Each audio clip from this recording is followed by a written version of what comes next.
Olá, hoje a gente vai fazer uma análise completa daquela que é, de longe, a estrutura de empresa mais comum aqui no Brasil, a sociedade limitada. Vamos usar como base a aula do professor Felipe Moraes para desvendar as regras, os riscos e as estratégias por trás da famosa LTDA. Então vamos lá, vamos começar. O nosso roteiro de hoje vai seguir basicamente o ciclo de vida de uma empresa limitada. A gente começa entendendo a identidade dela, o DNA, depois passa pela parte financeira e de gestão, dá uma olhada em como lidar com mudanças e problemas e, por fim, como tudo se encerra. Bom, para começar, o que de fato define uma sociedade limitada? Quais são os pilares, as regras do jogo que sustentam esse modelo? Então, aqui está a grande sacada. O patrimônio pessoal dos sócios, a princípio, fica protegido. Mas tem uma condição muito importante aí.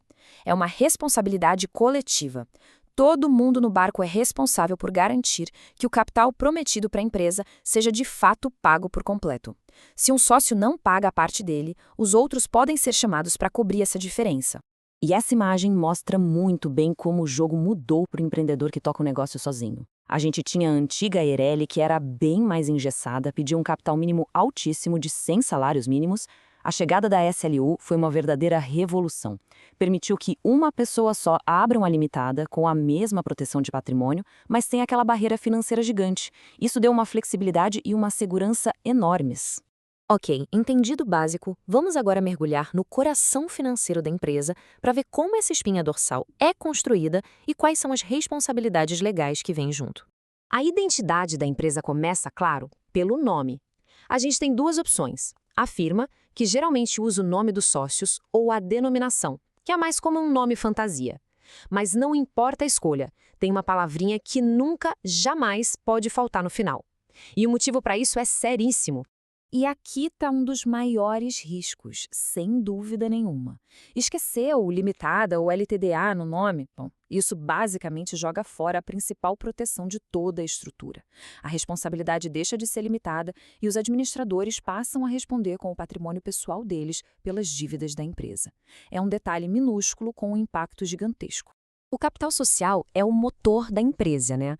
Ele é dividido em cotas que não precisam ter o mesmo valor. Um sócio pode entrar com dinheiro, outro com um imóvel, um carro. O que não pode de jeito nenhum é entrar com o serviço. A lei é bem clara nisso. E um ponto de atenção. Se alguém coloca um bem supervalorizado, todos os sócios respondem por essa diferença por 5 anos. Certo. Com o capital definido, a pergunta é: quem manda? Quem toma as decisões? Vamos entrar agora na sala de comando da LTD. A gestão da empresa pode ser feita por um dos sócios ou por um profissional de fora, contratado. A lei permite as duas coisas. Só que, para trazer alguém de fora, os sócios precisam aprovar formalmente. E as regras para essa aprovação mudam dependendo de um fator bem específico. Olha só que interessante a lógica aqui. Enquanto o capital da empresa ainda não foi totalmente pago, a lei é mais rigorosa, exige um consenso maior de 2/3 dos sócios para colocar um gestor de fora. É uma cautela. Depois que está tudo pago, que o capital prometido está dentro da empresa, a regra fica mais flexível. Aí, basta a aprovação de sócios que tenham mais da metade do capital. E para tirar um administrador que também é sócio? A regra é bem direta. Precisa do voto de quem tem mais da metade do capital social. Isso deixa muito claro que, na LTDA, o poder de decisão está diretamente amarrado à participação no capital da empresa. Essa tabela resume bem como a coisa funciona. Para as decisões mais pesadas, aquelas que mudam a estrutura da empresa, como o contrato social ou a administração, o que vale é o peso do capital. Já para os assuntos mais do dia a dia, a regra é mais simples. A maioria dos sócios que estiverem presentes na reunião é quem decide. Mas a vida de uma empresa não é só rotina, né? Agora a gente entra em cenários um pouco mais complexos, que envolvem mudanças na estrutura e, claro, conflitos. Reduzir o capital social não é algo que se faz a qualquer momento. A lei só permite em duas situações bem específicas. Ou para cobrir prejuízos que não têm como ser recuperados, ou quando o capital é claramente exagerado para o tamanho da operação. E o mais importante, nesse segundo caso, os credores da empresa são protegidos. Eles têm um prazo para contestar essa decisão. Pois é, todo negócio pode ter conflitos, mas e quando um sócio minoritário começa a prejudicar ativamente a empresa? Em vez de arrastar um processo por anos na justiça, o Código Civil dá uma saída mais rápida. O ponto-chave aqui é que essa exclusão não pode ser feita de qualquer jeito. Existem 3 travas de segurança. Primeiro, o contrato social tem que prever essa possibilidade. Segundo, o motivo tem que ser muito grave, algo que realmente ameace a empresa. E terceiro, que é fundamental, o sócio acusado precisa ter a chance de se defender.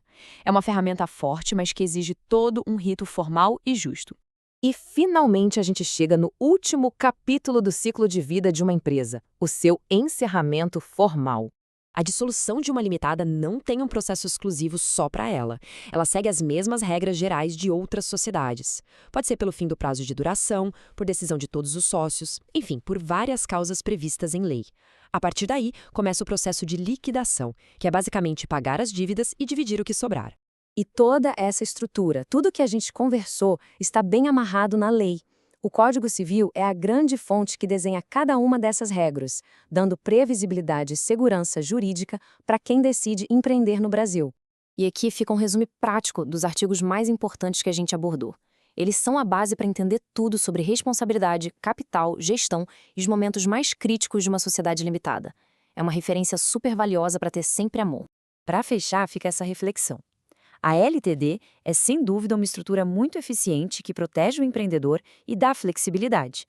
Mas, ao colocar tanto peso no capital na hora das decisões, como fica o equilíbrio de poder? Como garantir que os interesses dos sócios minoritários também sejam protegidos? Essa é uma questão central na governança de qualquer empresa hoje em dia.